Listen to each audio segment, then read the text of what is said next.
هو احنا ليه بنتحرج؟ وايه هو الاحراج ده؟ كل انسان مننا عنده صورة مثالية عن نفسه. انا ذكي، وسيم، لبق، كاريزما.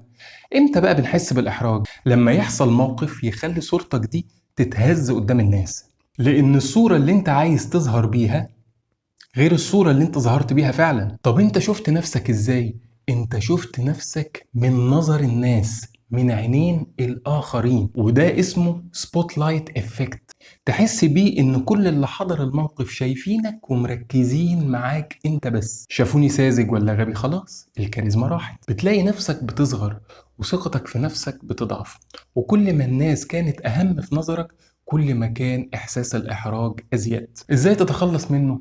بالعكس، ما تتخلصش منه. إحساس الإحراج له فايدة، فايدة كبيرة كمان. الإحراج بيخلينا نعيد تهيئة سلوكياتنا، وبنعيد تقييم تصرفاتنا. بتفكر أنا برضو ما كانش صح أهزر بإيدي؟ أنا ليه بتهته في الكلام لما باجي أتكلم مع حد؟ عشان أنا بستعجل في الرد، أنا مش بفكر في الكلام قبل ما بقوله. عتاب النفس، السيطرة عليها. مش مطلوب إننا نتخلص من الإحراج، لكن مطلوب إننا نتعامل مع الإحراج بنضج، ونعرف إنه الأب الروحي لينا اللي بيعلمنا وبيهذب تصرفاتنا. دوستويفسكي في الأدب الروسي قال إن الألم والمعاناة هما السبيل الوحيد لاكتساب الحكمة.